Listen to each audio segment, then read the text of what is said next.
What a week it's been for Lincoln City. The Imps made history, reaching the quarter-finals of the FA Cup after beating Burnley at Turf Moor on Saturday. We'll discuss that match, the quarter-final tie against Arsenal, Tuesday's win at North Ferriby, and look ahead to this weekend's FA Trophy quarter-final against Boreham Wood. That's all coming up on this week's Link Sports Show.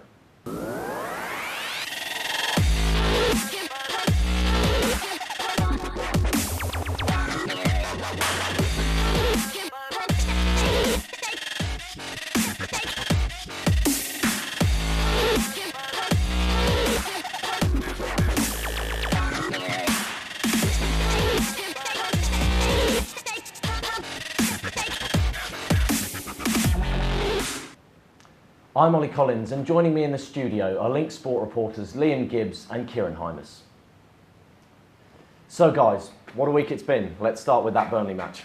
Well, how could you not start with it? It's amazing. It's been, in the news, all over the news, since it's happened, because it's just such an incredible feat. I mean, Burnley, I'd say, are one of the toughest teams that they could have got.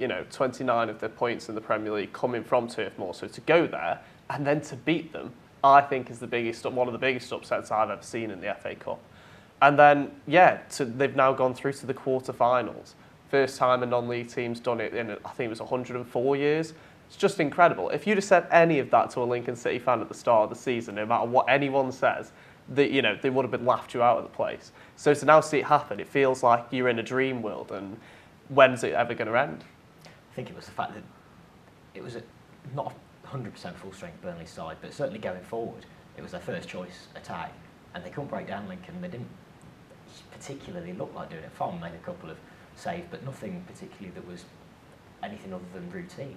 And it was not a comfortable win, but they certainly looked comfortable at the back, Lincoln. I was going to say, guys, did you think they were good value for the win? Yeah, definitely, and I think that I've never seen a lower league. Whenever you see a lower league team go to a Premier League side like this, they usually sit behind the ball and it'll be a pretty boring game of football. But the thing that really impresses me with Lincoln is that they're one of the only ones I've ever seen go and take their game to the other team. And they've been able to play their own game against Brighton, against Ipswich, against Burnley. They're all, these are all sides that should be dominating them. And it scared the other teams, and it's shocked them. It's a shock to the system. They haven't been able to deal with it. I think that if Andre Gray did have his shooting boots on, then I think it would have been a different game, because he did fluff a couple of chances that would have put him to bed. But Lincoln deserved everything that they got. They worked hard. They lasted the full 90 minutes, and it was worth it in the 89. Liam, we were there. The atmosphere was amazing, wasn't it? It was, certainly coming from the Lincoln end. I thought the Burnley fans were a little bit flat, and I think that reflected in the two performances. I thought Lincoln were buoyant and that came from the fans, and Burnley fans were pretty much from half hour, really. As soon as they didn't go ahead in the first half hour, I think Burnley fans started to get on the team back a little bit, and I think that reflected in Burnley's performance. Well, the draw took place on Sunday evening, and hundreds of fans watched the draw at Central Bank. And what a draw it is, guys. Arsenal away from home at the Emirates. Well, you can't ask for better, really. I mean, when it was made, it could have been Arsenal or Sutton, and Sutton would have been, for me, I think the dream tie, because then you're guaranteed to get a non-league side in the semi-finals. But Arsenal away, when you get to this stage, Danny Cowley said he wanted either one where he could take a load of fans to a big stadium, or have it at home so they can fill it out. And the Emirates is that big stadium for you. 9,000 seats, they'll definitely fill that, I would imagine. And, they might even get a little bit more. We'll have to wait and see. Well, guys, surely the team and the fans all deserve a massive away trip, don't they?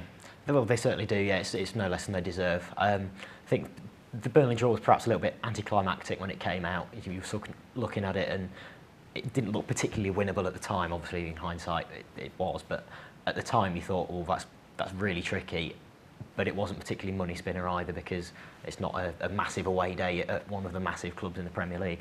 Arsenal is, and I think it's no less than they deserve.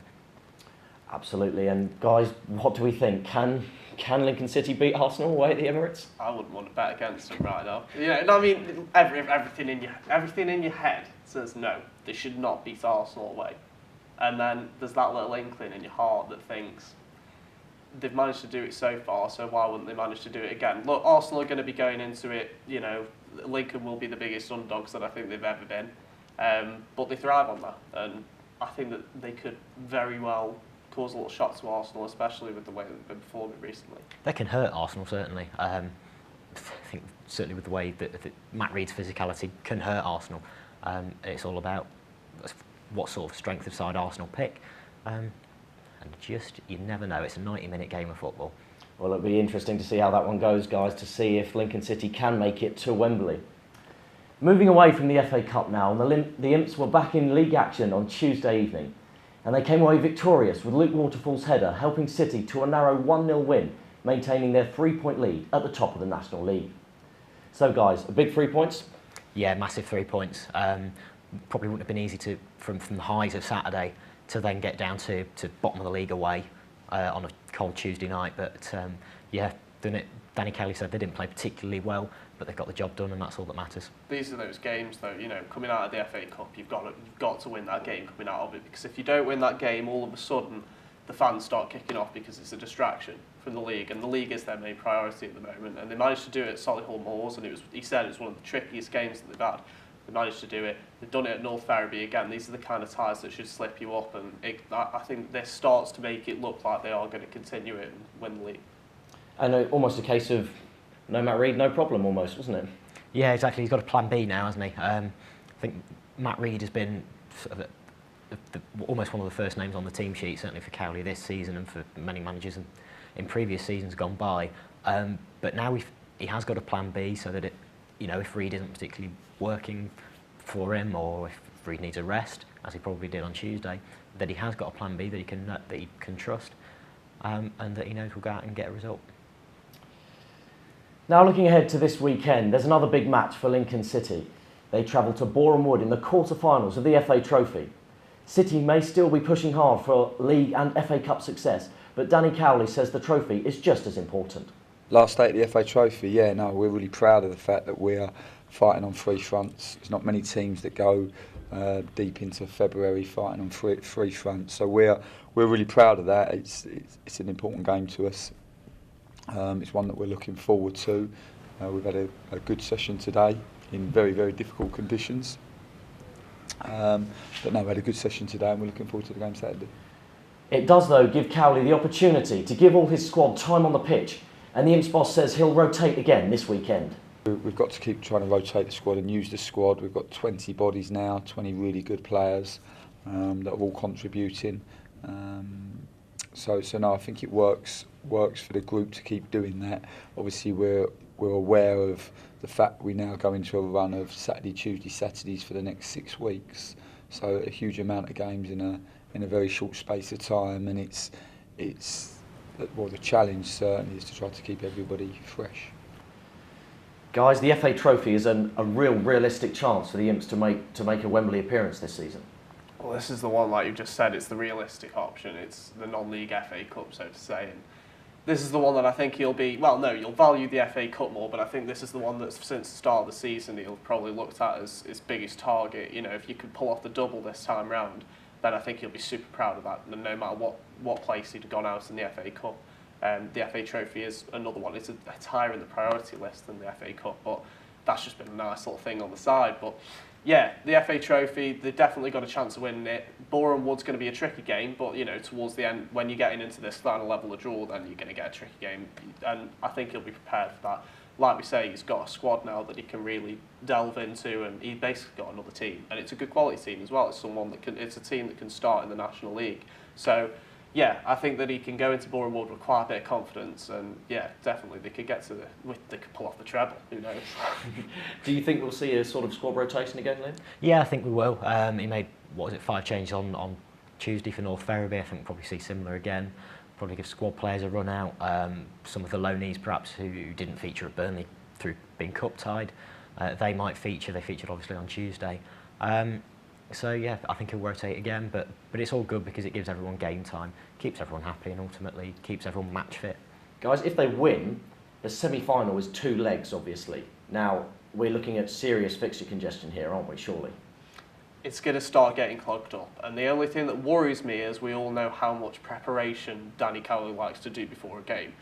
Obviously players are going to struggle with fitness, but that's the thing that worries me, because what was it before North Ferriby? I think he said he had to watch at least 3 games, and then that's the kind of preparation. Then they do their analysis, all this stuff. If you're playing Tuesday, Friday, and Tuesday, Thursday, Saturday, where's he going to find the time to do that? And it's going to take a big toll on him. So that's what I'm worried about. But it's just the way that the game's working for him this year, and I'm sure that they're probably running on adrenaline anyway. So I think they'll probably get through it. But that's going to be a real test. That. And ultimately, winning breeds confidence, and if you're winning, you just want to keep playing. So. If they are winning at that time, I think they'll just relish the extra games. Well, what about Danny Cowley? Is he worried about fixture congestion? They're the cards that we're dealt. We will deal with it as and when it comes. But I'm not going to be like one of these Premier League managers and moan about the player load, particularly when they don't have any. So no, it's for us. We'll embrace it. So it'll be another challenge. It'll make everything harder, won't it? It'll make everything a bit more tougher. But good fun try, isn't it? Elsewhere, it hasn't been as an exciting week for Lincoln United. They drew 0-0 away at Witton Albion on Saturday and followed that up with another goalless draw at home to Basford on Tuesday evening. Manager Sam Wilkinson admitted it wasn't a game that would entice supporters back to Ashby Avenue quickly. Terrible to watch. Anyone watching tonight will not want to be coming back after that. Difficult conditions, in all fairness. The wind did play its part and didn't help either team. The pitch was a bit tacky and it was hard for us to try to play, so we decided to go long, but then obviously the wind didn't help that. But that's no excuse. It was the same for both teams, and I thought they played the conditions better than we did. Liam, that was a good point against high-flying Witton, wasn't it? It was, yeah. It was the first real test they've had for a while. They won 3 games on the bounce before that, but certainly against Market Drayton they weren't really tested. But Witton would have been a really tough test for them, and for them to come away from that with a clean sheet and a point, I think really positive signs. And the Basford game, not a great one, a bit of a ball draw really. Yeah, it wasn't a great watch. It was, just chances very, very few and far between. Both sides looked a little bit lacking in ideas really. They're solid enough defensively, which I think certainly Sam Wilkinson would have taken, but yeah, going forward, both sides just sort of lacking ideas. Conditions didn't help. It was a bit windy, conditions of the foot weren't great. But yeah, it wasn't a great game of football. Still, though, to be able to get through those kind of games and now 5 unbeaten, and you look at the track record that they were having before that, and it was really bad. And he's been able to get them out of that slump, and he's been able to put them back into some good form. So it'll be interesting to see how much they can climb up. But they need to start winning games again. I know you've had 2 0-0 draws, but they do need to start winning games again to be able to climb, because they're not in a position that they want to be in at all at the moment. They're mid-table, so they're safe. That shouldn't be where they should be. No, but it's been such a Jekyll and Hyde season, hasn't it? They've gone on, they've lost 7 in a row, they're now 5 unbeaten. It's been that kind of season where they've had real low lows and really high highs. So I think they are mid-table. I think they're starting to look towards next season now. Oh yeah, he said he's not going to go for playoffs now because it's out of reach now. But yeah, it's damage control now, I'd say. Well, the Whites travel to bottom side Northwich Victoria this Saturday, and Wilkinson is hopeful his side can continue their unbeaten run. In this, I think, away from home, they're desperate for points. Obviously, we're desperate for points, but it'll be a tough game. They won't probably have as much quality as Basford, but will make it a lot harder for us, and get really fired into us and make it difficult. So a little bit different, but I think we said to the lads in there, if we are going to perform like this, at least we've come away with something. Like I say, it's 5 unbeaten, so there is positives there. We've just got to make sure we beat Northwich Saturday and then follow up on the Tuesday. Well, that's all we've got time for today. Thanks to Kieran and Liam for joining me. Follow us on Twitter @LinkSport, and we'll be back next week at the same time. Goodbye.